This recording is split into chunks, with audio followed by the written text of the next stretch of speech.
The rain had just started when the black SUV stopped outside the old convenience store. The Mafia boss, Rocco Moretti, stepped out to make a call, but instead, he heard a small voice behind him. Sir, can you buy my bike?" He turned. A little girl stood there holding a rusted pink bicycle, shivering under the rain. Shoes torn, face pale, eyes too tired for someone her age. Rocco frowned. "What are you doing out here alone?" She pushed the bike toward him with both hands. "Please, Mommy hasn't eaten in days. I can't sell the house stuff, so I'm selling my bike." Rocco felt something twist in his chest. Kids avoided him. Adults feared him. But this girl, she was desperate enough to approach a man like him. "How long since she last ate?" he asked quietly. The girl hesitated, then whispered, "Since the men came." Rocco's eyes narrowed. "What men?" She looked around nervously, making sure no one heard. "The ones who said Mommy owed money, and they took everything. Furniture, clothes. They even took my baby brother's crib." Rocco's jaw clenched. He had heard stories like this before. Loan sharks, extortionists, street thugs. But when the girl lifted her sleeve, when he saw the bruises on her thin arm, his blood went cold. They said Mommy shouldn't tell anyone," she added softly, "but I recognized one of them." Rocco leaned down, his voice low, steady. "Tell me who." She looked him right in the eyes, trembling. "It was a man from your gang, sir. My mommy cried and said, 'The Mafia took everything from us.'" Rocco froze, not from guilt, but from the realization that someone under his own banner had dared to exploit a starving mother and child. He stood slowly, rain pouring down his coat. "Where is your mother now?" "Home," she whispered. "She's too weak to get up." Rocco handed her the keys to his SUV. "Get in," he said, "because whoever touched this child, whoever robbed them, whoever hid behind his name, was about to learn what it truly meant to fear the Mafia boss. Stay with me until the end, because what Rocco discovers inside that broken home will expose a betrayal deeper than he ever imagined. Before we begin, don't forget to like this video, hit subscribe, and comment where you're watching from. Now, let's get started. The drive through the rain felt longer than it should have. Rocco's hands gripped the steering wheel while the girl sat quietly beside him, clutching her bike handles like they were the only thing keeping her grounded. Her name was Emma, she had told him. 7 years old, and she had been selling anything she could find for the past week, just to buy bread. "Turn here," Emma whispered, pointing down a narrow street lined with broken streetlights. The neighborhood looked like hope had packed up and moved away years ago. Cracked sidewalks, boarded windows, and the kind of silence that only comes from people too afraid to make noise.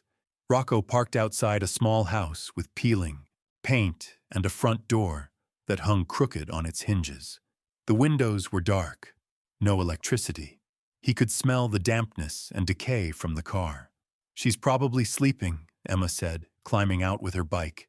"She sleeps a lot now because it hurts less when you're not awake." Those words hit Rocco harder than any punch he had ever taken. He had built an empire on fear and respect, but this child spoke about pain like she was reading from a textbook. Too young to understand it, too experienced to pretend it didn't exist. They walked to the front door together. Emma pulled out a key from under a loose brick and turned it slowly. The door creaked open, revealing a house stripped bare. No furniture, no pictures on the walls, just empty rooms and the echo of footsteps on hardwood floors. "Mommy?" Emma called softly. "I brought someone to help." A weak voice answered from somewhere in the back of the house. "Emma? Baby, come here." Rocco followed the girl through the hallway, past rooms that looked like they had been ransacked by animals. In the kitchen, cabinet doors hung open, revealing nothing but dust and mouse droppings. The refrigerator was unplugged, its door propped open with a wooden spoon. They found Emma's mother in what used to be the living room, lying on a pile of old blankets in the corner. She looked up when they entered, and Rocco saw fear flash across her face when she recognized who he was. "Please," she whispered, trying to sit up. "Please don't hurt us. We don't have anything left to take." Rocco knelt down slowly, keeping his hands visible. "Ma'am, I'm not here to hurt you." Your daughter told me what happened. I need to know who did this." The woman, Sarah, looked between Rocco and Emma with confusion. You're the boss, aren't you? The one they work for?" "Some people claim to work for me," Rocco said carefully. "But what happened to you? This wasn't authorized. This wasn't business. This was cruelty." Sarah started crying then, quiet tears that spoke of exhaustion rather than relief. "They said I owed money to your organization. Said my husband had borrowed from you before he died. But Marcus never borrowed money from anyone. He worked 3 jobs just to avoid debt." Rocco felt his jaw tighten. "Tell me exactly what they said. Every word you can remember." The tall one, he had a scar across his cheek. He said Marcus had signed papers. Said the debt transferred to me when he died. $15,000 plus interest. Sarah wiped her nose with the back of her hand. "When I said I didn't have it, they started taking things. Said they'd come back every week until it was paid." "Did they show you any papers, any proof?" Rocco asked. "Just a piece of paper with Marcus's signature. But it didn't look right. His handwriting was different." Sarah looked at Emma, who had sat down beside her mother and was holding her hand. "They took everything in 2 trips. Furniture, appliances, even Emma's toys. Said if I called the police, they'd come back for something more valuable." Rocco understood the threat. In this world, when material things ran out, people started paying with their bodies, their dignity, their children. "The man with the scar," Rocco said, his voice deadly calm. "Did he give you a name?" "Vincent," Sarah whispered. "He said his name was Vincent and that everyone in the neighborhood knew better than to cross him." Rocco's blood turned to ice. Vincent Caruso, one of his lieutenants. A man he had trusted with collections and territory management. A man who had been skimming profits and apparently creating his own side business, using Rocco's reputation as leverage. "Mommy," Emma said quietly, "the man with the scar hurt Mrs. Patterson too. And the family with the new baby. I see them crying sometimes." Rocco looked at the child with new understanding. This wasn't an isolated incident. Vincent had been running his own operation in this neighborhood, using fear of the Moretti name to extort money from families who had nothing to give. "How many families?" Rocco asked Emma. She counted on her small fingers. 7 that I know about, maybe more. 7 families. 7 homes destroyed. 7 groups of innocent people living in terror because a man Rocco trusted had decided to build his own kingdom of suffering. Rocco stood up, his mind already calculating what needed to happen next. But first, he pulled out his phone and made a call. "Tony, I need you to bring groceries to an address I'm about to send you. Enough food for a week. And bring cash. $500. He paused, looking at Emma and Sarah. "Actually, make it 1,000. And Tony, bring it now." He hung up and turned back to Sarah. "Food will be here within the hour. The electricity will be back on tomorrow morning. And someone will be here to fix your door." "I don't understand," Sarah said. "Why are you helping us?" Rocco looked at Emma, who was still holding her mother's hand with the fierce protectiveness of a child who had grown up too fast. "Because someone used my name to hurt your family. And that's not just wrong, it's personal." What Rocco didn't tell them was that Vincent Caruso had just signed his own death warrant. But first, Rocco needed to understand the full scope of this betrayal. He needed to know how deep the corruption went and how many of his own men were involved. Because in Rocco's world, there were rules. And the most important rule was simple. You never, ever target innocent families. You never steal food from children. You never leave mothers choosing between medicine and meals. Vincent had broken that rule. And now he was about to learn why Rocco Moretti had earned his reputation as the most feared man in the city. Reputation as the most feared man in the city. As Rocco left Sarah and Emma's house that night, his phone buzzed with a message from Tony confirming the groceries had been delivered. But Rocco's mind was already 3 steps ahead, calculating every move Vincent Caruso would make once word got back to him. Because men like Vincent always had informants, always had eyes watching. And by morning, he would know that Rocco Moretti had personally visited one of his victims. Rocco drove through the rain-soaked streets, his knuckles white against the steering wheel. 30 years he had been building his organization, 30 years of careful rules, of drawing lines that his men knew never to cross. And Vincent had shattered those lines for what? A few $1,000s stolen from families who barely had enough to survive? His phone rang. The name on the screen made his blood pressure spike even higher. Vincent Caruso. Boss. Vincent's voice was casual, too casual. Heard you were in my neighborhood tonight. Everything all right? Rocco's voice stayed level, controlled. Just checking on some business, Vincent. Nothing that concerns you. Course not, boss. Just making sure nobody was causing problems in my territory.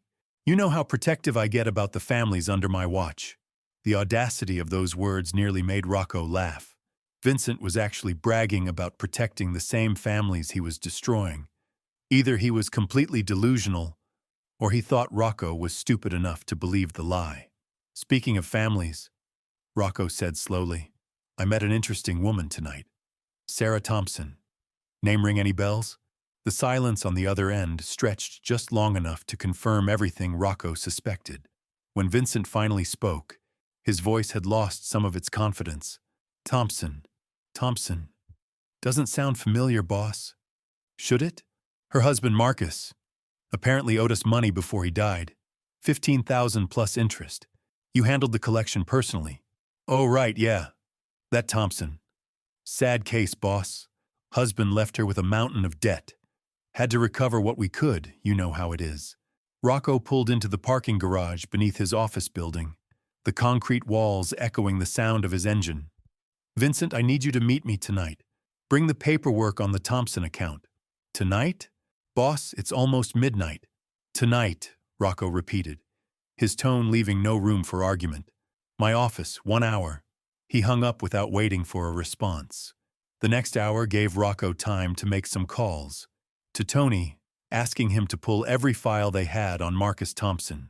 To his accountant, requesting records of any loans issued in the past 2 years. To his security chief, asking for surveillance footage from Vincent's recent activities. But most importantly, he called Detective Maria Santos, one of the few honest cops left in the city, someone he had worked with before when cleaning up messes that threatened innocent people. Rocco. Maria's voice was tired but alert. This better be important. It is. I need you to document something. 7 families in the Riverside neighborhood have been extorted by someone claiming to work for me. I'm handling it internally, but I want official records showing these people were victimized. You're actually calling the police on your own operation? This wasn't my operation, Maria. This was someone stealing my name to hurt families with children. And I need your help making sure these people get justice. There was a long pause. Send me the addresses. I'll have social services check on the families tomorrow. Already taken care of. Food, medical care, housing repairs. But they'll need protection from anyone trying to retaliate. Rocco, what exactly are you planning to do? What I should have done the moment I found out someone was using my reputation to starve children.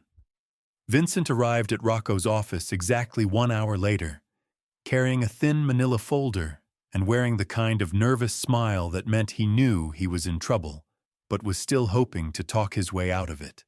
Rocco's office occupied the entire top floor of the building, floor-to-ceiling windows offering a view of the city that stretched to the harbor. Vincent had been here dozens of times before, but tonight he hesitated at the threshold, like he was walking into his own funeral. Sit, Rocco said without looking up from the files spread across his mahogany desk. Vincent sat, placing the manila folder on the desk between them. Boss, if this is about the Thompson thing, I can explain everything. Please do. Look, the husband came to me 6 months ago, desperate for money, said his wife was pregnant, and they needed cash for medical bills. I told him we don't usually do personal loans, but he begged. Said he'd pay 20% interest. Rocco finally looked up, his dark eyes meeting Vincent's. 20%? Standard rate for high-risk loans, boss. You know that. Show me the paperwork. Vincent opened the folder and slid a document across the desk. Rocco examined it carefully, noting the signature, the date, the terms. Everything looked legitimate except for one crucial detail. Vincent, what's today's date? November 15th. And when did Marcus Thompson die? Vincent's face went pale. August 23rd. So he signed this loan agreement 2 months after he was already dead. The silence in the office was deafening. Vincent's mouth opened and closed like a fish gasping for air, but no words came out. Rocco stood up slowly, walking around the desk until he was standing directly behind Vincent's chair. You forged a dead man's signature to justify stealing from his widow and daughter. Boss, I can explain. You took furniture from a 7-year-old girl. You left a grieving mother with no way to feed her child. You put bruises on a little girl's arm. Rocco's voice remained calm, but the temperature in the room seemed to drop 20 degrees. And you did it all using my name. Vincent started to turn around, but Rocco's hand on his shoulder kept him facing forward. How many other families? Vincent? I don't know what you mean. How many other forged documents? How many other dead husbands who mysteriously borrowed money from us? How many other children going hungry because you decided to build your own little empire? Vincent's breathing was getting faster, more panicked. Boss, you gotta understand. These people, they're nobodies. They don't matter to our real business. I was just making some extra money on the side. Wrong answer. Rocco's hand tightened on Vincent's shoulder. That little girl asked me to buy her bike so she could feed her mother. She was willing to give up the only toy she had left because a man claiming to work for me had taken everything else. Kids bounce back, boss? They always do. Even wronger answer. What happened next would send a message through every level of Rocco's organization. A message about what happened to men who hurt children. What happened to men who used the Moretti name to prey on innocent families? What happened to men who forgot that even in their world, some lines could never be crossed? But Vincent's night was just beginning, because Rocco had learned there were 6 other families, 6 other forged documents, 6 other children who had been forced to watch strangers steal everything they owned. And tomorrow morning, Vincent Caruso was going to help Rocco return every single thing he had stolen, whether he wanted to or not, D2 or not. By dawn, Rocco had everything he needed. Bank records showing Vincent's private accounts had grown by over $200,000 in 6 months. Surveillance footage of him personally loading stolen furniture into unmarked trucks. And most damning of all, a storage unit rented under a fake name, filled with everything he had taken from those 7 families. Vincent sat tied to a chair in that same storage unit, surrounded by the evidence of his crimes. Baby cribs, family photos, wedding rings, children's toys, even a wheelchair that belonged to an elderly man who could barely walk without it. You're going to return everything, Rocco said quietly, walking between the stolen items. Every dish, every blanket, every toy. And you're going to apologize to each family personally. Vincent's face was swollen from the night's interrogation, but his eyes still held defiance. And then what? You let me walk away? We both know that's not how this works. Rocco stopped in front of a small pink teddy bear, probably taken from Emma's room. He picked it up, remembering how the little girl had clutched her bike handles with the same desperate grip. You're right, Rocco said. That's not how this works. He turned to face Vincent directly. You stole from children. You forged documents using dead men's names.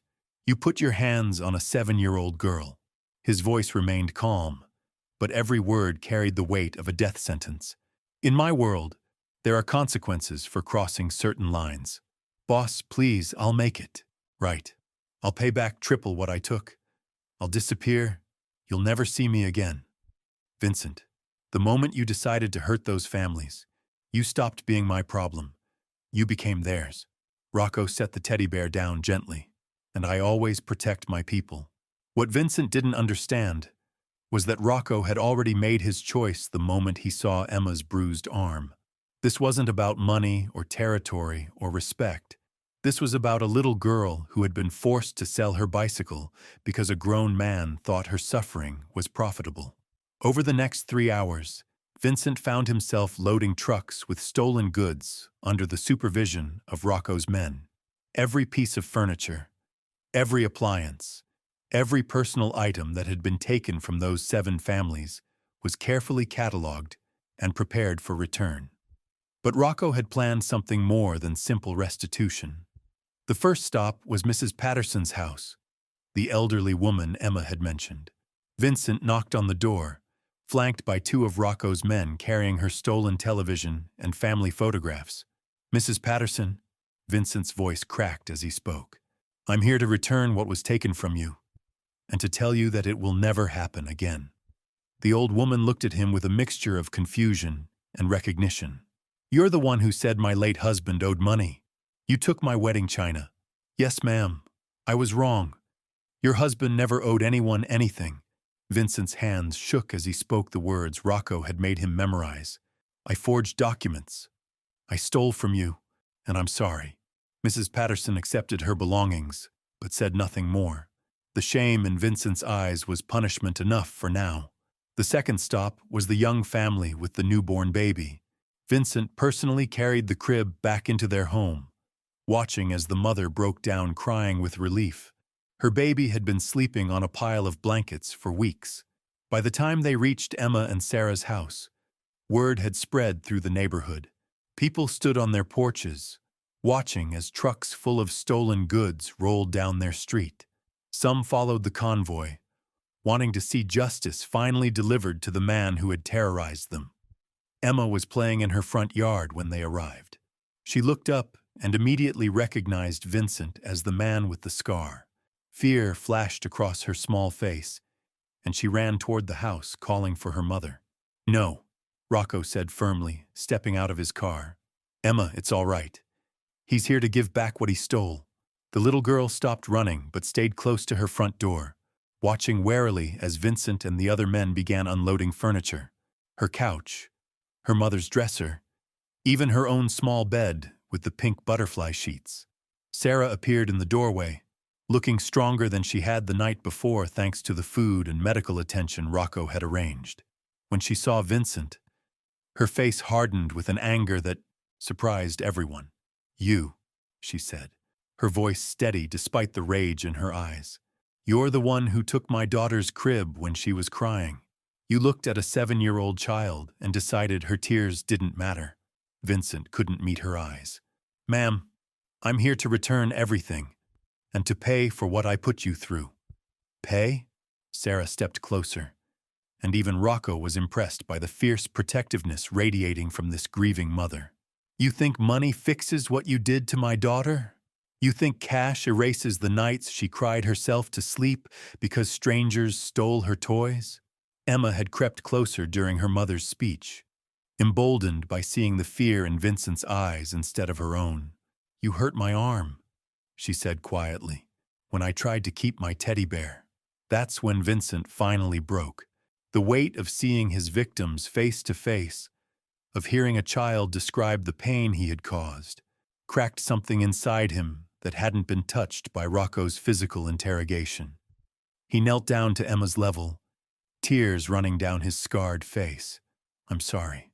I know that doesn't fix anything, but I'm sorry."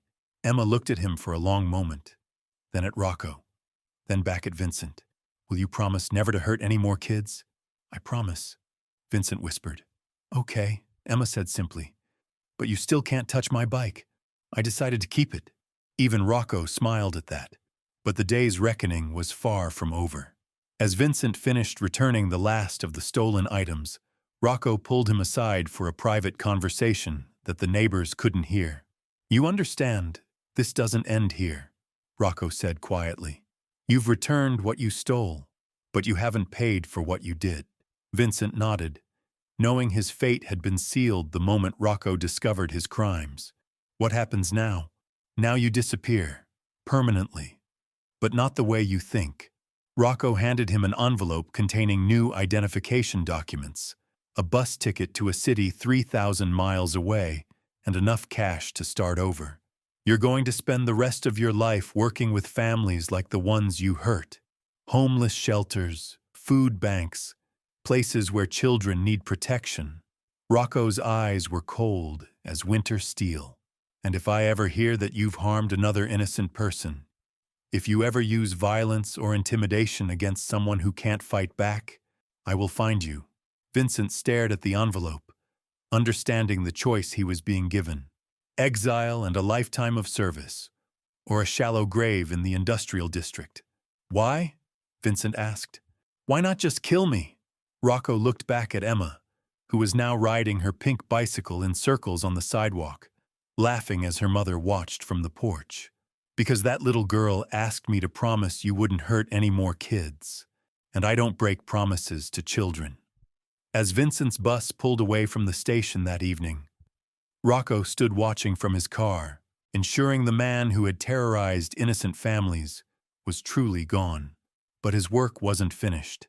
Over the following weeks, Rocco quietly investigated every aspect of his organization. He discovered that Vincent's crimes weren't isolated incidents, but part of a larger pattern of corruption that had infected several levels of his operation. 3 more men were found to be running similar schemes in different neighborhoods. 2 were exiled like Vincent. 1, who had specifically targeted single mothers with young children, simply vanished without a trace.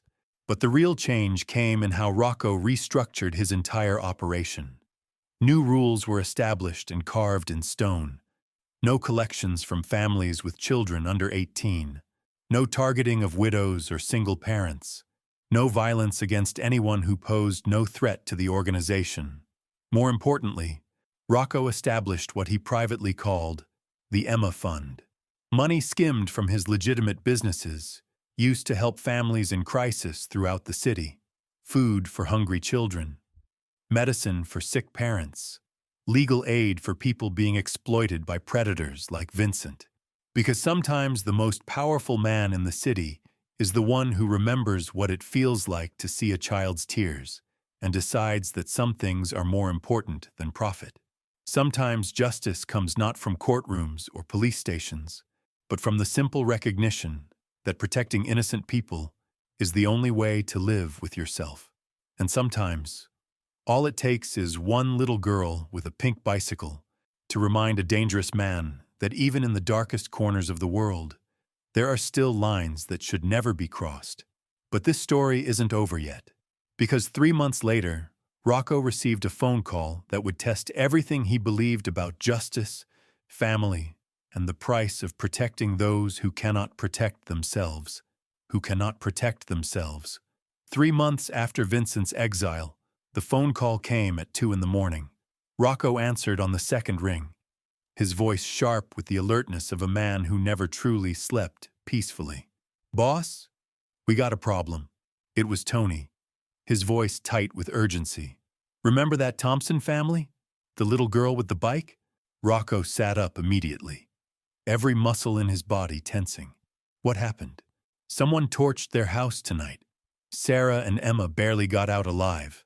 The phone almost shattered in Rocco's grip. "Where are they now?" "Hospital. Both suffering from smoke inhalation. But they'll live." "Boss, there's more. This wasn't random.